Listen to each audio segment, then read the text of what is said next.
So if you're a marketer, let me ask, how confident are you that your content actually connects in every market? If you're guessing, it might be time to check out Phrase.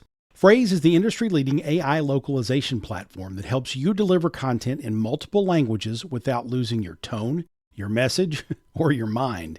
It automates the manual work, slashes review time, and gives you real data on what's working where. Brands like Uber and Zendesk trust Phrase to scale their content across the globe and get it right every time. If you're serious about reaching more people and driving better results internationally, head over to phrase.com/MPN and take a look. That's phrase.com/MPN. Are you tired of juggling multiple software tools to manage your agency? Say hello to Deltek Workbook, the ultimate solution for marketing and communication agencies. With Workbook, you can streamline your projects, resources, and finances all in one place. Imagine real-time dashboards and reports giving you full visibility into your projects, people, and financials. Plan your team's capacity weeks in advance to avoid bottlenecks while staying on budget to maximize project margins. Plus, Workbook works perfectly for both agencies and in-house marketing teams looking to boost efficiency and profitability. And here's the best part. At PCI, we're a certified Deltek partner and reseller offering expert implementation, integrations, and ongoing support to ensure your success.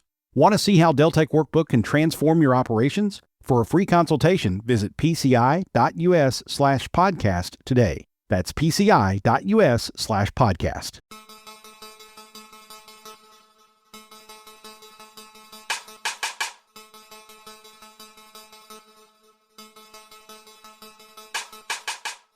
Coming up on this episode of the Entrepreneurial You. We always get stuck on how are we going to do this? And that's not the question. It's always who can do this for us? I wrote the book to help just one person, help them recognize perhaps a box that they're in, a box meaning feeling confined by the expectations, beliefs, opinions of an external force, and it's holding them back.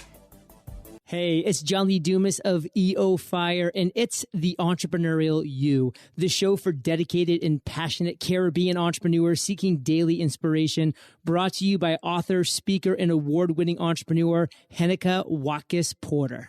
You must be prepared to ignite.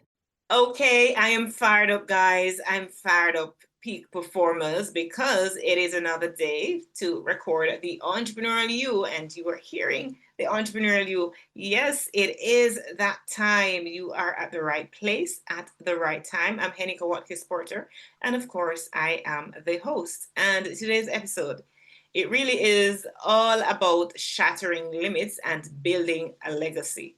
My guest is Betsy Pepine, serial entrepreneur, best-selling author, and the powerhouse behind Pepine Reality, one of the fastest growing real estate brokerages in the USA.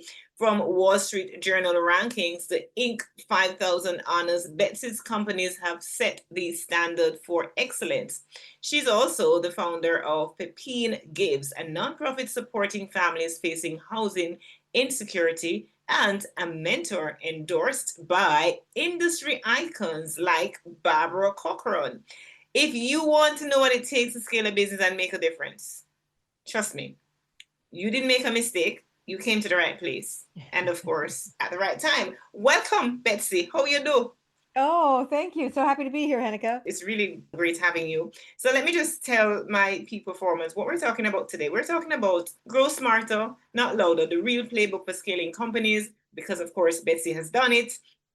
And we want you to know, and this is against the backdrop that success in real estate or any industry for that matter, it really goes far beyond transactions.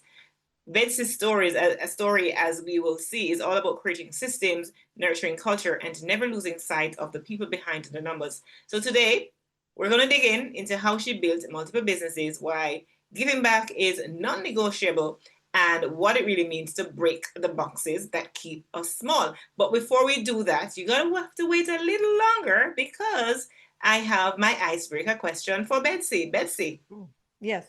You've worn so many hats, right? Broker, author, nonprofit founder, etc., etc. What's one role you never expected to play on this journey? Oh, wow. I love that question. Like I never expected, even though there was definite signs of it, early on, I did not expect to be an entrepreneur. I thought I would either be a physician or work in the corporate environment, but never thought I would be able and just able and create the environment that I would be able to work independently by myself.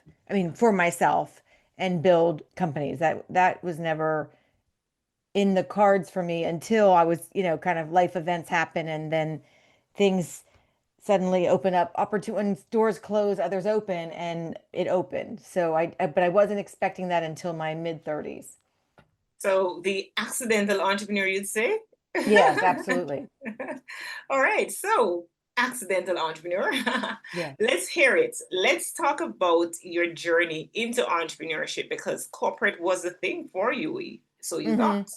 Yeah. So I was in corporate America in the pharmaceutical industry for the first 10 years of my career or working career after graduate school. I had gone to get a business degree in marketing and healthcare management. And most of my experience prior to going to business school was in the healthcare arena, working either alongside my father, who's a physician in the hospital that he worked at, or for pharmaceutical companies in internships. So, and then I went into the pharmaceutical industry. When I was 31, I was the mom of two children. One was aged 1 and one was aged 2, two daughters. And in a very short period of time, the pharmaceutical company that I was working for laid off the entire commercial division, which I was a part of, and I became suddenly single. And, with those two events happening very closely together, it makes you pause and reevaluate a lot of things. And I just felt that perhaps, God for me, but maybe source, universe, whatever people choose to God for believe me in. too. Yeah. So I just felt like, I was being sent a message that perhaps I wasn't on the right path. And when I reflected on what I truly loved to do and when I felt most alive, I had all of these numerous entrepreneurial, like little mini stints as side gigs. And I also had loved real estate. So I thought, okay, this is the time, if not now, when, right? And so I decided to get my real estate license and I gave myself 2 years. I said, okay, if I can't make it in 2 years, then my plan B was to go into the large healthcare system that my city houses. And I would just go and work in their marketing department. But fortunately, that plan B never had to come to fruition. And I was, I think I truly do believe now, though I didn't really believe it then. If you do what you love, everything seems to work out. And for me, that happened. I did, it was what I truly loved and was passionate about. And so it really didn't feel like work. And I was shocked that I could actually make a living doing something that I enjoyed so much. Mhm. You said when you said suddenly single, like it almost sounded like a romance comedy, like, like somebody need to write that comedy. But all seriousness, now let's focus on your entrepreneurial journey in the field of real estate. Is it in your neck of the woods more of a male dominated industry than it is female dominated, or would you say there's a balance? There's, I think that there is a perception. Mm-hmm. I don't know. I thought going in that it was female dominated. Mm, Um, but I don't think that's true. I think it's actually very close to being equal. But mm-hmm. when I when I look at the brokers, so the people that run the brokerages that the agents are under, at Mm-hmm. least in my area, they seem to be predominantly men. Yeah, yeah. I mean, that's a whole other discussion that we could go into, but we won't. I'm gonna stay focused. Yeah. Yeah. And I think that in our country, and I don't know how it is Mhm, in Jamaica, in our mhm, country, it is conducive because in our country, the female tends to have the more burden, not burden, but blessing too, of raising the children. So mhm, the career is very flexible. And so I think it does cater to people who need a flexible, and that's what I needed a flexible career because I had two girls that were, infants, and I didn't want to put them in childcare. I wanted them to be at home with me. And so that's one of the reasons I went into real estate. And so I think it does lend itself to people who need a more flexible schedule, a part-time schedule, a work at home schedule before work at home really existed. I started 20 years ago when working from home wasn't that common, but that's been an industry where working from home has always been common. So I think there's some elements of the industry that tends to attract females. Mhm. As I listened to you and I read your bio earlier, and we talked about Barbara Cochran, being on your journey. What role, particularly in the field of real estate, did she play to get you to where you are? And I just want you to share too a little of where you are right now in that field. Yeah, so Barbara was instrumental. About 8 or 9 years ago, the person that purchases my radio and television space reached out to me and asked me if I would be interested in a partnership with her. And I was like, absolutely. I had been following Barbara's career for a long time because she Who was a would single say no? mom in Like, real. hello. Yeah, I mean, she was a single mom in real estate. She had to rebuild her company after her divorce. She Mhm. rebuilt it again, sold it for millions. And then at the age of around 60, she sells that company and has to reinvent herself and wants to be known more as a entrepreneur businesswoman, not just real estate, and got herself on the Shark Tank. And, Mhm. that's been a phenomenal rebranding for her. And she's now either 75 or 76 and still incredibly relevant, which, Absolutely. for females, that's hard to do. And that was another thing when I contemplated my career move. When I was in pharma, I saw very few women at the top that were over the age of 65. It seemed to be that there was an aging out of females. And I did not see that in real estate. We have awesome realtors 85 years old in this town. It's not a disadvantage for us. So it's really a great profession for that. But yeah, so Barbara has been just a true inspiration. She wrote a really nice endorsement for my book. I get to fly up to New York City where she lives and shoot commercials with her. She'll be on Zoom calls with us. So she's been out of production for a long time, but her business savvy is really great. So I'm always getting tidbits from her. And I think the biggest thing I get from her is just her gutsiness and her resilience. No is just not an option. It's always, not today, not now, but always at some point in the future. And so I just love that about her. All right, so tell us about your media involvement that would have connected you to Barbara. So the agency that I use to purchase like television and radio Mhm. space for me Mhm. locally, he's in New York. And so he knows Barbara. And so then his agency shoots the commercials and then gets them on air for me. So that's how Right. that relationship works. Okay. Okay. Yeah.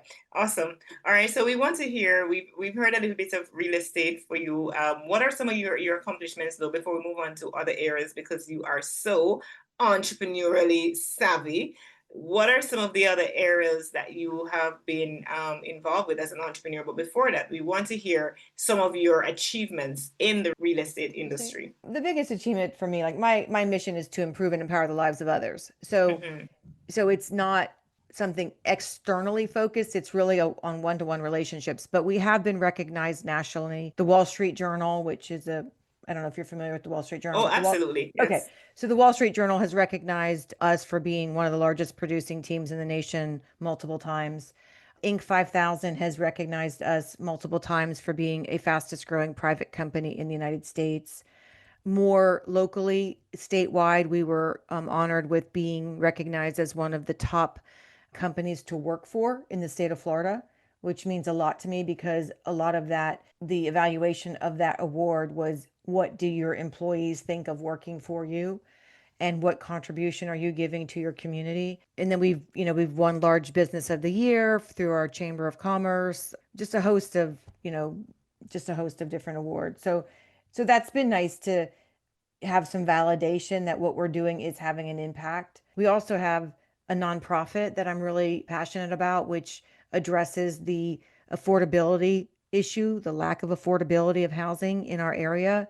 And so we basically service a segment of the population that, while they need our services, they can't afford our services. And so we can still serve them through our nonprofit. We have a partnership with Habitat for Humanity, and we help build houses for cost burden families. It is truly a hand up, not a handout. And we tee the homeowner up for success in being able to be a homeowner, showing them how to maintain a home. They have to help build the home. And they also have to go through educational workshops on how to maintain a family budget. So it really does set them up for the best possible success when they get their new home. Wow, it's good that when we are in business and we're all, because we know business about the bottom line, right? But when we see a business that looks at not just profits, but people, Mm-hmm. and of course the planet, because those three P's are very crucial. And when we see a business doing all of that, it is cause for celebration. And so Mm-hmm. we commend you here from the Mm-hmm. Entrepreneurial You, Betsy. Great job with what you and your team have been doing. But there's no doubt in my mind that as I listen to you and, all the affirmations and validations and stuff that you've received, your business did not grow overnight, and all the things that you are doing now, they were not successful overnight. I'd Mm-hmm. want you to take us through, as an entrepreneur, what stands out in your mind as one of the worst challenges you've ever faced, and Mm-hmm. how did you overcome that? I would say, one very early on, when the business started growing, I had no plan. Mm-hmm. I got my real estate license. I started doing real estate. 4 years after I got my license, I got my broker license. I realized I didn't like to work for other people. And so I thought I was just going to be working out of my house and my kids helped me and that was it. And over the next couple of years, agents in the community would ask if they could hang their license under me. And I would say, sure, but I don't offer anything, but you can come work for me and not work for me, work under me and work, out of my garage, literally my garage. And so a couple years into it, I'm like, it's getting a little chaotic. I've got 6 or 8 agents. I did hire an assistant, but I still had no plan.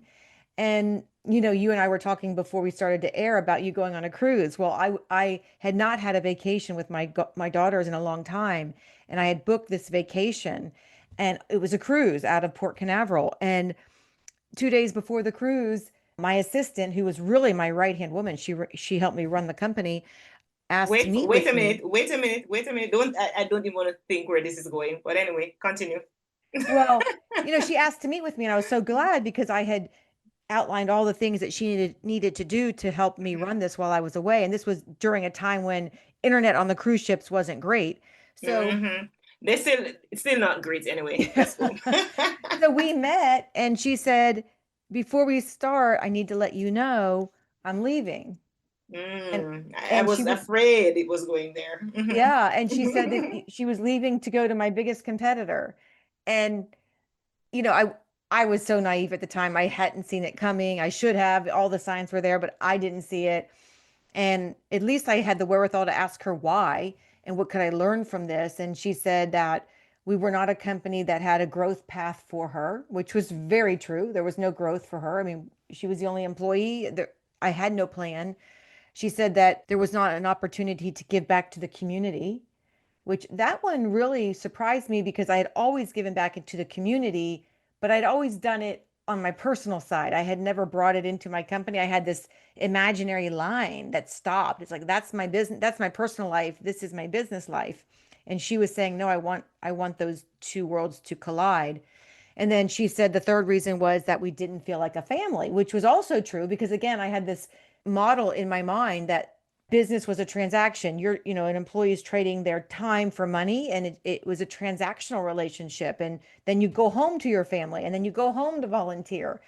And this woman was telling me, no, these things need to all be one. And so it really opened my eyes, and it Wow. it was wonderful. Yeah. Greatest lesson I could have learned. So instead of packing that night, I drove myself to Barnes and Noble and bought several books on culture and leadership, and spent the cruise ship nights just reading and learning, devouring what the top leaders did to build a great team and lead a company. And that's when I really got serious. I came back, I got a coach, we got a plan, and then I started building. Wow. What a gift she gave you, though. Yes, exactly. Oh my Exactly. gosh. Because she could have easily like left or even decide to not even share those things, you know? Right. But that was Right. such a gift. So it was a challenge, but Yeah. I've always said, even today, I encountered a situation where, so I'm planning to go into production for my TV show, the TV version of this podcast. And, my partnering production host, the broadcast host, reached out to me and say, hey, we need to do this before we can start airing and so on. And my first instinct was to be mad because I had everything aligned that, production is going to start this time and so on. And in a moment, I caught myself and I was like, no, Heneka, everything is happening for you. Let's see how we pivot here, instead of Mm-hmm. taking on this negative attitude. And then I was going to let them have it because how dare you? We've been talking about this and da da da da. But then I was able to shift my perspective. And believe me, when we had a conversation just before even talking here, when we had that conversation, it was so light and refreshing, and it cemented our partnership even more because of my Mm. perspective, so you got such a great gift. And I think we can now segue, Betsy, into what I really want to talk about, which is our topic: grow smarter, not louder. And so what are some of the things that as entrepreneurs we need to consider, or even who we need to be, so that we can grow smarter instead of toiling and putting in more hard work, which hard work Yeah. is important, don't get me wrong.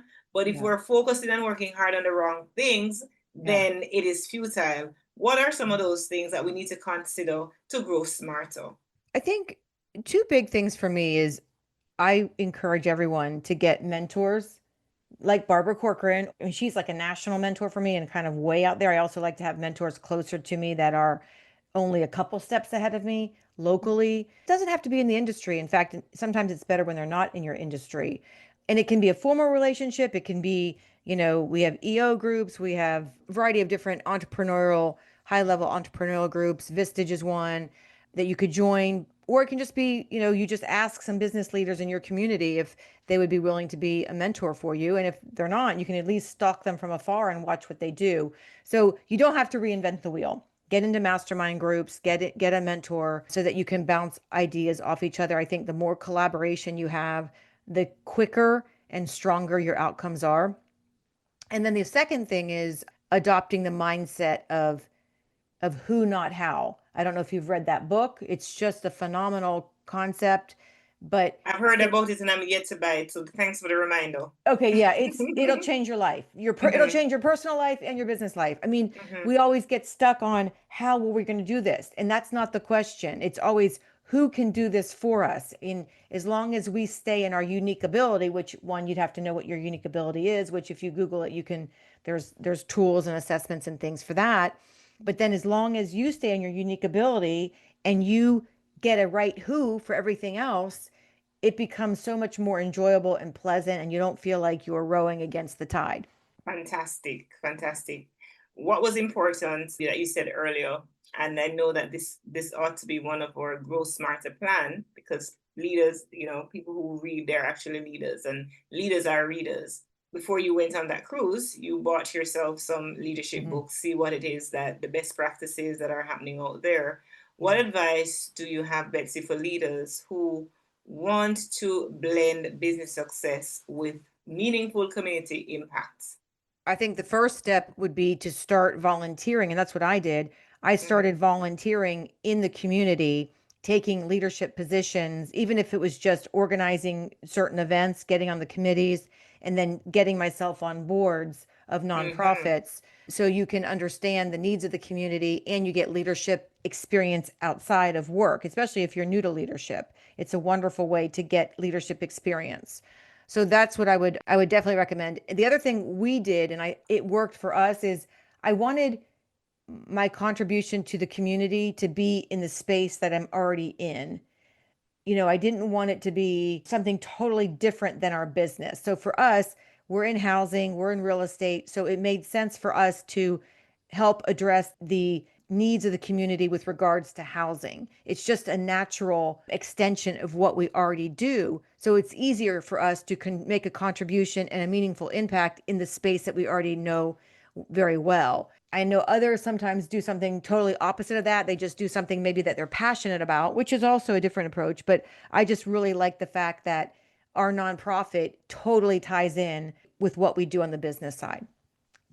Awesome. And I could not, we're about to close, but I can't end without us talking about your book, Breaking Boxes. Yeah. Let's dive into that. Tell us what it's all about. What impact do you hope for it to have on your readers? Yeah. So I wrote the book to help just one person, help them recognize perhaps a box that they're in, a box meaning feeling confined by the expectations, beliefs, opinions of an external force, entity, people, groups of people, religions, industry, what have you. And it's holding them back. So I'm hoping that the reader recognizes boxes that they are in that are no longer serving them or perhaps never serve them, giving them the courage to recognize that and the tools to help them with an exit strategy to gracefully exit those boxes. And then a corollary to that is an awareness that perhaps we ourselves are putting people in boxes that may no longer or never serve them. It's interesting that you say that, because many times, it's very easy for us to think, oh, we've grown. We're not the same person we were 6 years ago, 5 years ago, 3 years ago, whatever it is, a month ago.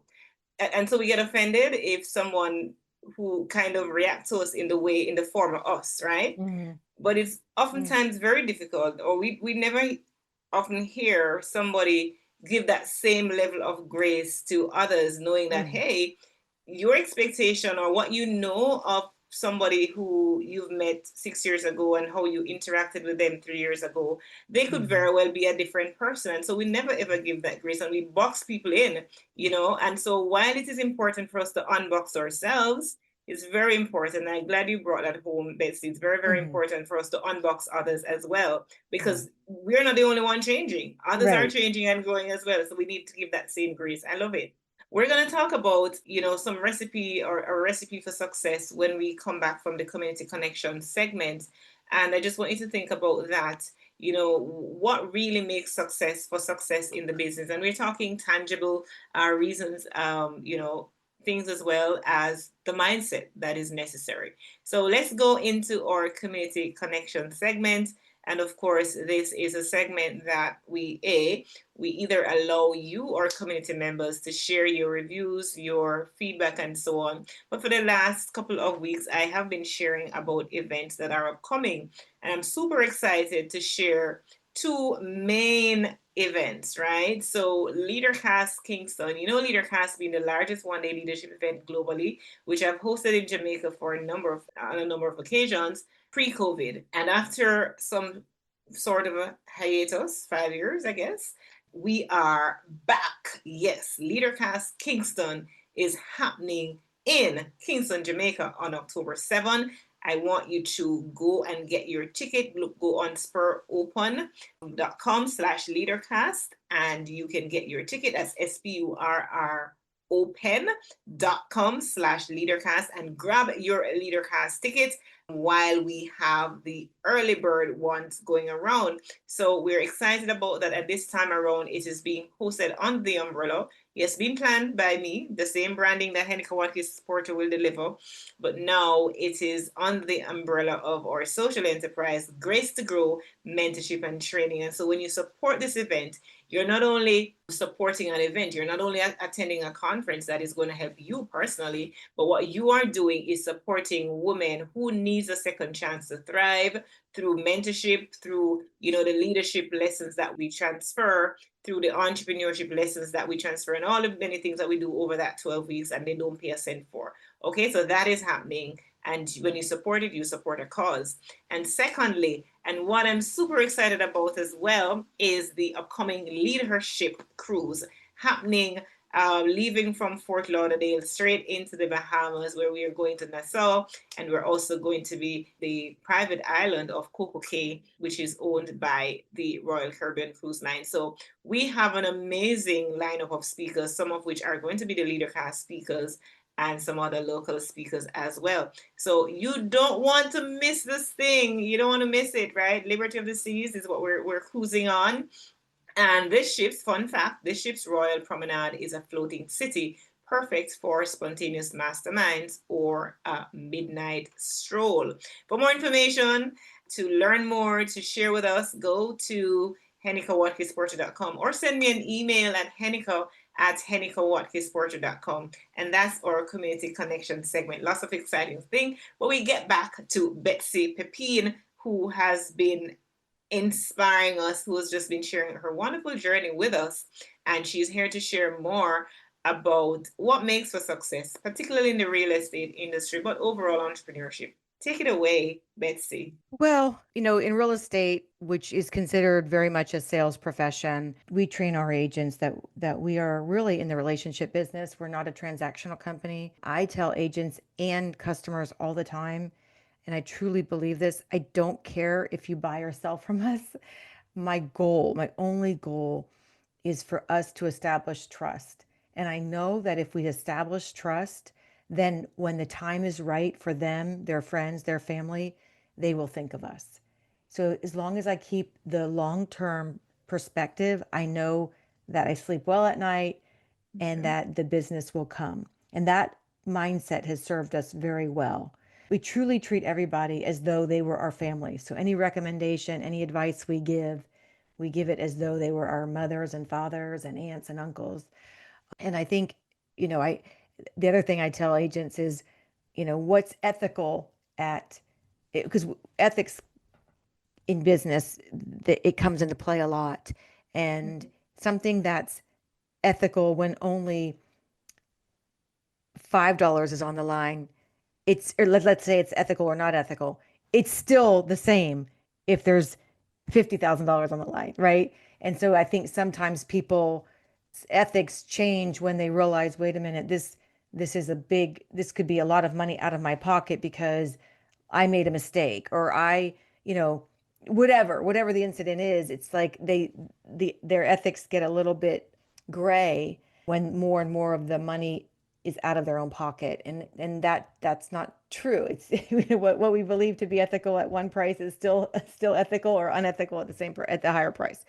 So the goal for us is to sleep well at night and to feel good about what we do.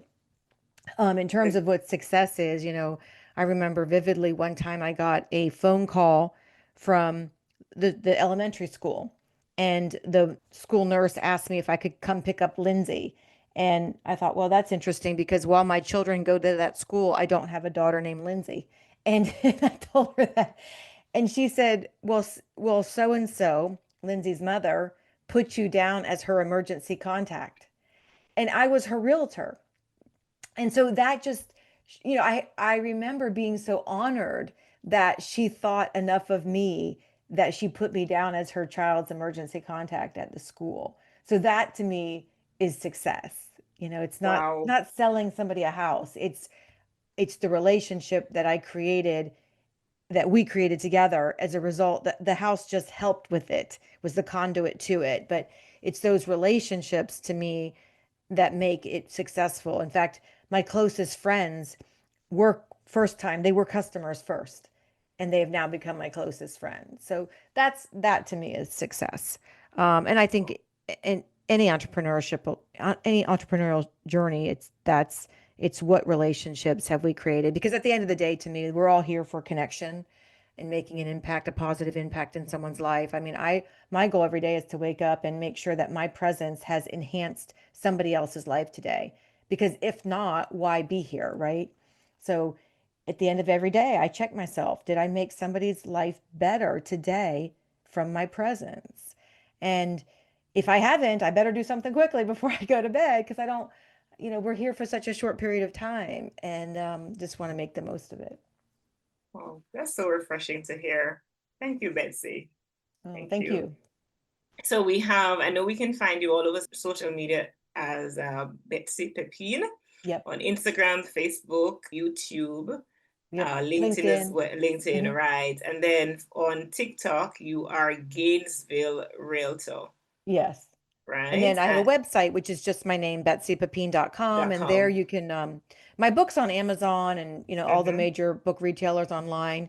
It's also on my website. And then we are launching a companion course, an online course that's also available on my website, betsypepine.com. betsypepine.com. Awesome. What a pleasure it has been talking with you. It's refreshing, and I can hear the joy, the peace, the light from the heart that comes through. So thank you for shining your light on us today. We totally appreciate it. No, thank you. Awesome. And we move into our trending now segment, and here's something to chew on. 89% of real estate leaders say company culture is their top retention tool, and brokerages with a strong giving back mission grow 3 times faster than their peers. Of course, Betsy's blend of business, acumen, and heart is exactly what today's market craves. I got it, and I know you felt it too. We saw our hearts coming through, and that's so important, because many times we are mistaken that business is all about, dollars and cents and sales and marketing and the economic, the economics of it, which, whilst that may be true partially, but there's just so much more. It's about the relationships. You don't have to, in business, step on somebody else's toes, step on their emotions, step on their hearts to get to where you want to get to. So when we see entrepreneurs live this kind of light, be this kind of light for others to see, to guide them through this world, it is refreshing, it is inspiring. So again, we say thank you, and we encourage you to go check out Betsy's book, Breaking Boxes. Of course, it is on Amazon and other book platforms as well. And she's all over social media, Betsy Pepine, Pepine. So betsypepine.com. And if you loved this conversation, I encourage you to subscribe, leave a review, and share it with a fellow entrepreneur. I always say sharing is caring, and real success is about breaking the boxes that hold us back and helping others do the same. And some of us may need to break the box of selfishness, right? We find something, we hold on to it, we don't want to share because we sometimes think about the scarcity. If we do this, then there is less for me. Hello, no, it really isn't. So sharing is caring. Affirm with me today. I am breaking out of my boxes and building a legacy of impact and abundance. Do take care. And in leaving, we take our exits. It's my pleasure to express gratitude to the Jamaica Stock Exchange and, of course, Heneka Watkis-Porter.com, sponsors of the Entrepreneurial You podcast. And coming soon on the Flow One channel is the Entrepreneurial You TV show, Season 3. Hello, don't miss it. To miss is to this, as we say in Jamaica. Take care. Bye. You may know you're listening to this show along the Marketing Podcast Network, but did you know there are other great shows on MPN to help your business? Robbie Samuels hosts the On the Schmooze podcast. Robbie, tell listeners what to expect from the show. Since 2015, I've interviewed entrepreneurs who overcame challenges to achieve success in their field or industry. Tune in to On the Schmooze to listen as I ask deep questions to elicit untold stories about leadership and networking. And where can people subscribe? Find the show at ontheschmooze.com or on marketingpodcast.net, or just search for it wherever you get your podcasts. You heard them. Go subscribe. This podcast is heard along the Marketing Podcast Network. For more great marketing podcasts, visit marketingpodcasts.net.